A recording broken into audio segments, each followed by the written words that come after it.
Hey everybody, welcome back. We're about to take a deep dive today into a handful of books that I think can really seriously shake things up in your life. Yeah, these are books that can change your perspective on how to approach success and achievement. That's right. We're going to be talking about some of the core principles from the Proctor Gallagher Institute. They've been doing this for like 50 years. They've been helping people unlock their potential so they know a thing or two. Yeah, and the best part is you don't even have to read the whole book.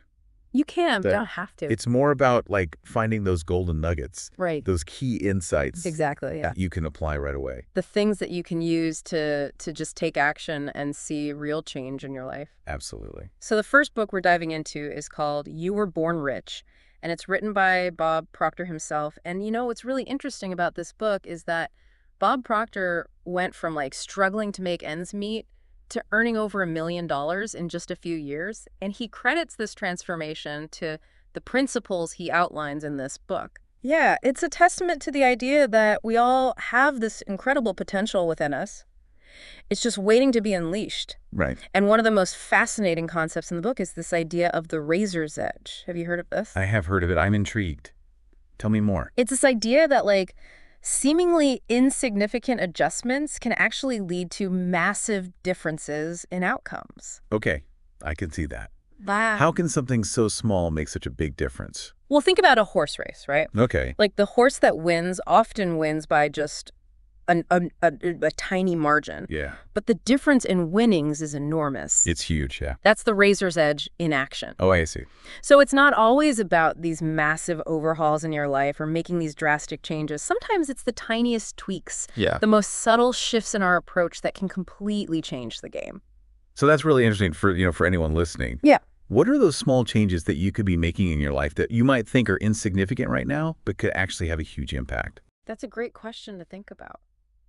You know, it could be as simple as waking up 15 minutes earlier Oh, yeah. to just start your day with intention, or maybe it's committing to learning one new skill every single month. Right. These are small, consistent actions, but over time they can create so much momentum. Yeah, they can really build up. They really can. All right, so that's food for thought. You Were Born Rich. Mm. The next book on our list is a classic one. I think a lot of people have heard of it. Think and Grow Rich by Napoleon Hill. Oh, yeah. This book is based on decades of research It's amazing. on over 500 successful individuals. Yeah, he interviewed like all these titans of industry. I mean, can you imagine the wisdom that's packed into that book? Yeah, and one of the big things that emerges from his research is this undeniable power of persistence. Ah, persistence. You know, he actually says that persistence is to character what carbon is to steel. Wow. Absolutely essential for strength and resilience. I love that analogy. It's really powerful. But it's not just about, gritting your teeth and pushing through, right? There's got to be some strategy to it. Absolutely. Hill outlines 4 really crucial steps to persistence.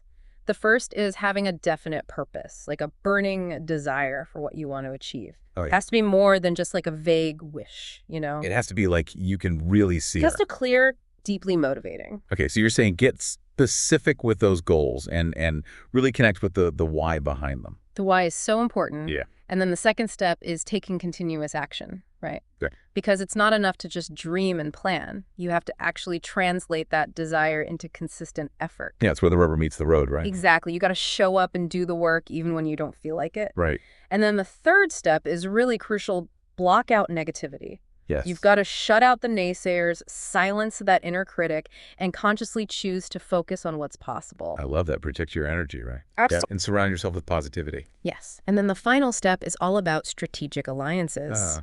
Surround yourself with people who believe in you, who challenge you to grow, and who help you stay on track. It's like building a support system. It is. It's having that accountability and inspiration all around you. So for all of us listening, where in your life could a little bit more persistence unlock your full potential? Yeah, think about that. Are there dreams that you've put on hold because they just seem too daunting? Remember, persistence is often the bridge between where you are now and where you want to be. It's that fuel that keeps you going. Exactly. All right, our third book, The Science of Getting Rich by Wattles. This is another one that I think a lot of people might recognize, especially with the popularity of the film The Secret. Yeah, The Secret definitely drew a lot of inspiration from this book. Right. But The Science of Getting Rich goes beyond the law of attraction and visualization. So it's not just about wishing for things to magically appear. It's deeper than that. Wattles dives into the underlying principles of success and abundance. He emphasizes understanding these fundamental laws that govern wealth creation and aligning yourself with them. Okay, and one of those crucial elements he talks about is gratitude. Yes. Gratitude. Yeah. How does that play a role in financial success? It's all about aligning your mental and financial energy. Okay. You shift your focus from what you lack to what you already have, Well, okay. which then opens you up to receiving even more abundance. So it's that appreciating what's right in front of you and acknowledging all the good things that are already there. Absolutely. And it's a simple shift, Yeah. but it can make a big difference. One really practical way to cultivate gratitude is keeping a gratitude journal. Oh, yeah, I've heard of that. Just take a few minutes each day to write down things you're grateful for I love that. and see how it shifts your perspective. All right, I'm going to try it. The final book we're diving into today is The Invisible Power by Genevieve Behrend. This one's a hidden gem. I had not heard of it until we started prepping for this. Oh, yeah, it's so powerful. Behrend really dives into this idea that we have this incredible power within us to shape our reality through our thoughts and our beliefs. Ooh, I like where this is going. Tell me more. One of the most fascinating concepts is what she calls the order of visualization. Okay. She believes that by vividly picturing our desires and carefully examining those mental images, we can actually attract those outcomes into our lives. So we're talking about like the power of visualization The and manifestation. Exactly.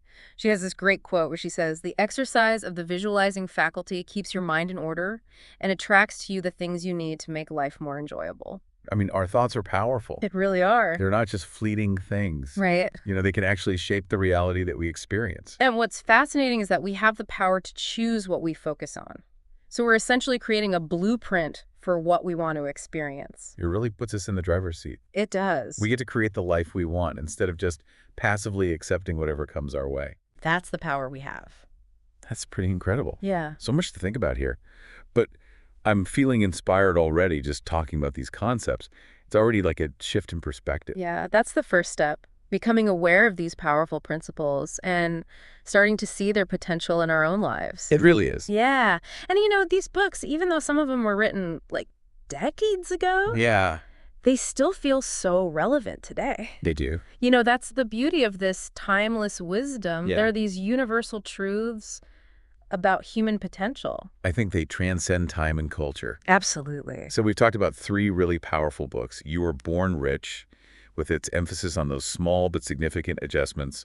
Think and Grow Rich, which is all about persistence. And then The Science of Getting Rich, where we explored the connection between gratitude and abundance. And now we're going to dive into our final book, Yes. The Invisible Power by Genevieve Behrend.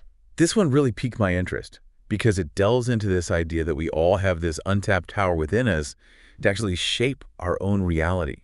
Yeah, it's fascinating how she explores the connection between our thoughts and our experiences. So what are some of the key takeaways from The Invisible Power? What makes this book so unique? Well, Behrend really emphasizes the importance of understanding that our thoughts are not just these fleeting things, Right. They're powerful forces that shape our reality. Thoughts become things. Exactly. Yeah. And she delves into how this actually works, like the mechanics of it, Yeah. like exploring the role of our subconscious mind and the power of visualization. So tell me more about the visualization aspect. She calls it the order of visualization, and she outlines these specific steps for harnessing the power of our imagination to create the outcomes we desire. So you're saying it's not just about daydreaming or wishing for things to happen. No, not at all. It's about consciously choosing what we focus on Okay. and creating these clear, vivid mental images of the things that we want to experience. She actually writes, "The exercise of the visualizing faculty keeps your mind in order and attracts to you the things you need to make life more enjoyable." Right. Wow. It highlights that power of directing our mental energy towards what we want to create. Taking control of our thoughts and Yeah. using them as tools Yes. to shape our reality. Exactly. And she provides all these practical exercises and techniques to help us master the process. This is really fascinating stuff. It makes you realize we have so much more control We do. for our lives than we think. Absolutely.